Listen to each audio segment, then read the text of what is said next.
Broncos country, that was an awesome win on Sunday, but it is time to move forward. It is New York Jets week. The Jets, to put it fairly, are not a good football team right now. They are sitting at 0-5. Justin Fields and their offense, while they haven't been great, that hasn't been the real problem. The big issue for the New York Jets has been their defense. They have been awful on that side of the ball, which has been a big surprise since they hired Aaron Glenn as their head coach, who is a defensive-minded head coach, and they've got Steve Wilks as their defensive coordinator, who used to be a head coach as well. He's also been a solid defensive coordinator during his tenure in the NFL, so that's very surprising. Today, though, I want to focus on this New York Jets offense because they do have issues, and obviously with the Broncos, their defense is the big strength, and we want to see how this Denver Broncos defense is going to match up against the Jets offense and against their quarterback, Justin Fields, who's more of a rushing threat than he is a passing threat. The Broncos, by nature, play a lot of man coverage. They play single high, cover 1, cover 3. That can leave you vulnerable against a rushing quarterback like Justin Fields. They also played a mobile quarterback last week in Jalen Hurts, but Hurts hasn't really used his legs much this year. And here's how they played Jalen Hurts and the Philadelphia Eagles. They still called their cover 1 and their cover 3. That's their bread and butter. They went more towards the cover 3 in the second half. They were going more with the cover 1 in the first half. They also sprinkled in a little bit of cover 4 and cover 2, some cover 2 man in there, and some cover 6. These are all 2 high coverages. These are all single high coverages, the cover 1 and the cover 3. So the Broncos, it seems they really want to mix things up, and they don't want to just strictly depend on single high. And versus the New York Jets, I don't think that it would be the wisest idea to strictly depend on single high. Their EPA per play versus man as a team is 10th best in the NFL. Against zone, it's 17th, so that would lean it more towards you wanting to play some more zone. Their EPA per play versus single high as a team is 18th. It's also 18th versus 2 high. So it doesn't really matter if you play single high or 2 high for the team as a whole, but versus Justin Fields, it does matter. Single high, he's the 16th best quarterback in terms of EPA per play when he's going against it. When he's going against 2 high, he's the 18th best. So the Broncos in this one might want to sprinkle in a little bit more 2 high, a little bit more cover 2, some cover 4, some quarter, half, or cover 6. That could make sense in this one in order to defend Justin Fields.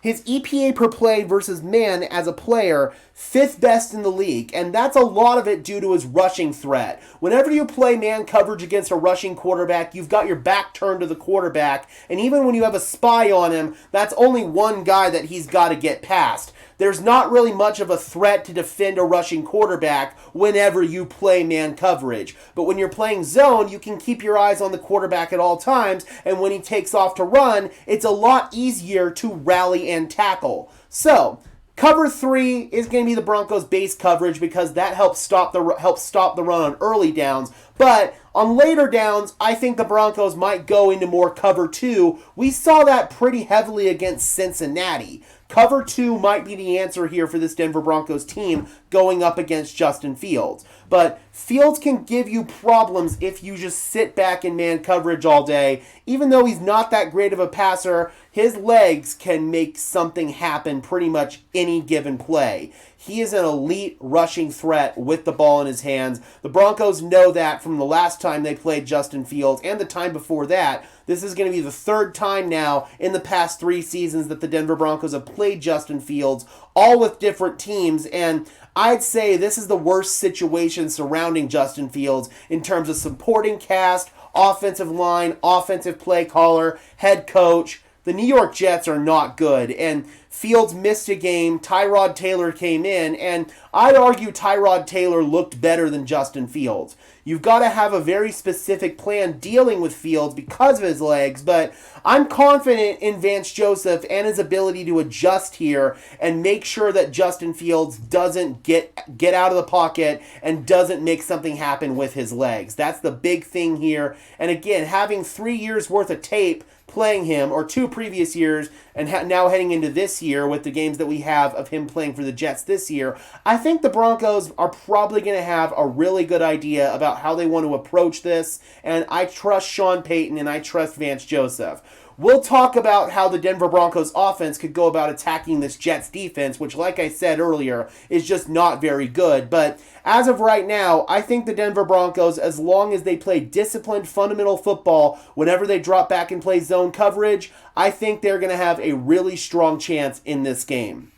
All right, Broncos country, let me know in the comments section below. How do you feel about this Denver Broncos offense, Denver Broncos defense, I should say, going up against Justin Fields and this New York Jets offense? Do you think that the Broncos are going to have some issues with Justin Fields on the ground, or do you think that they're going to be able to contain him and force him to be a drop-back passer? Because whenever you force Justin Fields to be a pure drop-back passer, that's when he can make some mistakes. That's when he's prone to turning the football over. Last season with the Steelers, he struggled to execute just high school level concepts against zone coverage. I wouldn't say that it's been quite as bad in that area this year with the New York Jets, but it still hasn't been good. And Justin Fields and this Jets offense, I think, are in line for a really tough day against the Denver Broncos defense. But let me know your thoughts in the comment section below, Broncos country. I would love to hear from you, as always. Be sure to leave a like on this video, as well as subscribe and ring the bell so these videos appear in your notification feed. I would really appreciate it, guys. Those are both free and easy ways to show your support. Helps tell YouTube's algorithm to push us out, and it helps us get seen by more and more members of Broncos country, just like you and me. Additionally, if you guys want to go above and beyond in supporting the channel, please consider becoming a channel member today. I would really appreciate it. It's not mandatory whatsoever, but if you want some extra perks and incentives in exchange for helping me out and helping the channel grow, I would really appreciate if you would consider it. The link is in the description below. And before we get out of here, guys, I want to tell you about the affiliate partner for today's video, Green Gridiron Helmets. Use code DENSYN, DENSYN, link also in the description below, to save off your first purchase on authentic NFL helmets. From small replicas like this one behind me to full-size authentic helmets, they've got it all. Again, that is code DENSYN, DENSYN, link in the description below to save off your first purchase from Green Gridiron Helmets. Thank you so much to them. And until next time, guys, I'm your host, Gage Madrid, saying peace out.